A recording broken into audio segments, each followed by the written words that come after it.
అమ్మమ్మ గారి ఊరికి రాకముందు నాన్నగారికి మళ్ళీ ట్రాన్స్ఫర్. మరో ఊరు, పల్నాడు ప్రాంతం. కొత్త స్కూల్లో చేరిన 15 రోజులకి ప్యూన్ వచ్చి నా పేరు చదివి ఈ అమ్మాయిని హెడ్ మాస్టర్ గారు పిలుస్తున్నారు అని చెప్పాడు. నేను అల్లరి పనులు చేయడం, హెడ్ మాస్టర్ పిలిపించి అక్షింతలు వేయడం సర్వసాధారణమే. కానీ కొత్త ఊరు, కొంచెం సెటిల్ అయ్యాక నా ప్రభావం చూపిద్దాంలే అని బుద్ధిగానే ఉన్నా.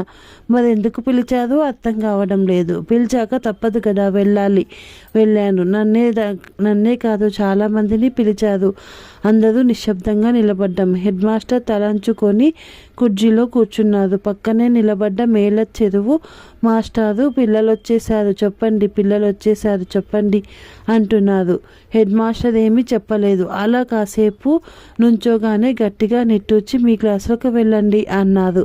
హెడ్ మాస్టర్ క్లాసులకు వచ్చేసాం. ఎందుకు పిలిచారో తెలియక అవస్థపడ్డాం. మర్నాడు అంతే, మళ్ళీ పిలిచారు, వెళ్ళాం. మళ్ళీ ఇదే తంతు. హెడ్ మాస్టర్ తల వంచుకొని సోఫాలో కుర్చీలో బొమ్మల ఎదురుగుండా మేము. పిల్లలు వచ్చేసారు చెప్పేయండి, ఏం పర్వాలేదు చెప్పేయండి, పిల్లలు వచ్చేసారు అంటూ పక్క నుంచి మేళ్ళ చెరువు మాస్టారు గొడవ. కాసేపు అయ్యాక మళ్ళీ నిట్టూర్చి మీ క్లాసులకు వెళ్ళండి అన్నారు హెడ్ మాస్టర్. నాకు చిరాకేసింది. మేళ్ళ చెరువు మాస్టర్ అమ్మాయి సుజాత మా క్లాసే. మీ నాన్నగారి వ్యవహారం నాకేం నచ్చడం లేదు. పనిమాలి పిలిపించి చెప్పండి అని ఏమిటో చెప్పకుండా పంపించడం. యువతల మాకు చదువులు పాడవటం లేదు అంటూ దెబ్బలాడాను. సరే నేను కనుక్కుంటాలే అంది సుజాత. మర్నాడు మళ్ళీ పిలవలేదు. రాత్రి మా నాన్నతో దెబ్బలాడానులే అంది సుజాత. మూడో నాడు అసెంబ్లీ మీటింగ్లో మళ్ళీ అదే గొడవ. పిల్లలందరూ ఉన్నారు చెప్పండి అని మేళ్ళ చెరువు మాస్టారు గోల. హెడ్ మాస్టర్ ఏమో ఏమీ చెప్పదు. ఇక లాభం లేదనుకున్నారేమో, మేళ్ళ చెరువు మాస్టారే చెప్పేశారు. చూడండి పిల్లలు, మీకు ముఖ్య విషయం చెబుతున్నాను, శ్రద్ధగా వినండి. మన హెడ్ మాస్టర్ గారి రెండో అమ్మాయికి వివాహం నిశ్చయం అయ్యింది. పాపం మన మాస్టారు చాలా మంచివారు, బహు సంతానం, ఆర్థికంగా దీనస్థితి. అందుకే మీరంతా మీ పెద్దవాళ్ళని అడిగి ఏదైనా సాయం తీసుకురండి. ఇంత అని బలవంతం ఏమీ లేదు, మీకు తోచినంత ఇస్తే చాలు అని చెప్పారు. హెడ్ మాస్టర్ గారు తలదించుకున్నారు. ఇంటికి వెళ్ళగానే యథాలాపంగా అమ్మతో చెప్పాను. వరలక్ష్మి వ్రతం అని అమ్మమ్మ తాతయ్య కూడా వచ్చి ఉన్నారు. అందరూ విన్నారు. అట్లాగా పాపం ఎంత ఇబ్బంది ఉండి అడిగారో. ఎంతో కొంత ఇచ్చి పంపించు అన్నారు నాన్నగారు. అలాగే అంది అమ్మ. మన్నాడు అన్నయ్యకి 12, నాకు 8 ఇచ్చింది. న్యాయంగా చదువు 10 ఇవ్వచ్చు, కానీ నేను సెకండ్ ఫామ్, అన్నయ్య 4th ఫామ్. ఆ మాత్రం తేడా ఉండాలట. పోనీ పాపం నేను చెరో వరహా ఇచ్చి పంపిస్తాను అంటూ తాతయ్య ఇద్దరికి మరో 4 రూపాయలు ఇచ్చారు. అమ్మమ్మ చెరో రూపాయి ఇచ్చింది. అవన్నీ భద్రంగా తీసి హెడ్ మాస్టర్ గారికి ఇచ్చాం.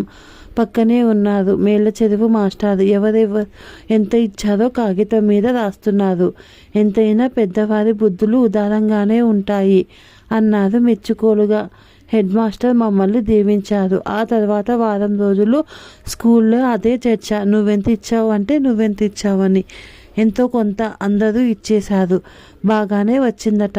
ఏమీ దిగులు పడకండి, మేమందరం తలో చెయ్యి వేస్తాం, అవసరమైతే పక్కూళ్ళకి కూడా కబురు పంపిస్తాం అని హెడ్ మాస్టర్కి ధైర్యం చెప్పారట మేళ్ళ చెరువు మాస్టర్. సుజాత నాతో చెప్పింది. నాకెందుకో ఎంతో దిగిలేసింది. ఇంటికి వెళ్ళగానే అమ్మమ్మ నాకు పెళ్ళి ఎప్పుడు చేస్తారు అని అడిగాను. బాగానే ఉంది, పెళ్ళంటే మాటలా? మీ నాన్న 30 తిప్పలు పడి 3 చెరువుల నీళ్లు తాగితే కానీ అవ్వదు నీ పెళ్ళి అంది అమ్మమ్మ. పుస్తకాల సంచి అవతల విసిరేసి ముసుగు తన్ని పడుకున్నాను. ఏడుపు వచ్చేసింది. అమ్మ నాన్నగారిని చూడాలనుంది అని ఏడుపు. పెళ్ళపెళ్ళలాడుతూ జ్వరం వచ్చేసింది. అమ్మ కంగారు పడిపోయింది. వెంటనే మనిషిని పంపించింది క్యాంపుకు వెళ్ళిన నాన్నగారి కోసం. అమ్మ నా పక్కనే కూర్చున్నారు. తెల్లవారుతూనే నాన్న వచ్చేశారు. ఆయన్ని చూసి నాకు దుఃఖం వచ్చింది. ఏమ్మా ఏమిచ్చి చెప్పు అని బతిమలాడారు నాన్న. మా హెడ్ మాస్టర్ గారికి మేమందరం ఉన్నాం, మేస్టారు ఉన్నారు, మరి మీకెవరు ఉన్నారు నాన్న? 2 సూపర్వైజర్లు, 2 మేస్త్రీలు, మన జవాను వెంకటప్పడు జవాను జబీద్ ఖాను దైవ తాతయ్య గేదెని కాసే కోటప్ప ఇంతేగా. వీళ్ళందరూ ఎంత ఇస్తారు? మీరు డబ్బులు ఎక్కడి నుంచి తెస్తారు? నాకు పెళ్ళి ఎట్లా చేస్తారు అని బోధన ఏడ్చాను. అందరూ తెల్లబోయి తర్వాత ఒక్కటే నవ్వు. భగవంతుడా, నా కూతురికి ఈ అతి తెలివితేటలు ఏంటి తండ్రి అంది అమ్మ. భయపెట్టి చంపావు కదే అంది నాన్న. తాతయ్య దగ్గర కూర్చొని ఆయన ఏదో కాని రోజులు వచ్చి అందరినీ అడిగాడు. నీకేం మీ నాన్న మహారాజు అన్నారు. అవునవును, దేశాలు గాలించి రాజకుమారుని తెచ్చి ఏనుగు అంబారి మీద ఊరేగించి ఆకాశమంతా పందిరి వేసి ఆర్భాటంగా చేస్తారు నీ పెళ్ళి.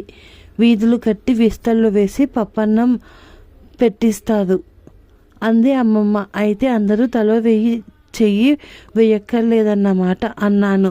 చాలే వెదవాగుడు నువ్వును అంది అమ్మ.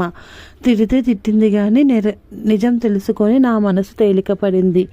Thank you for watching. ఈ కథ నచ్చినట్టయితే లైక్ చేయండి, షేర్ చేయండి, సబ్స్క్రైబ్ చేయండి. Thank you.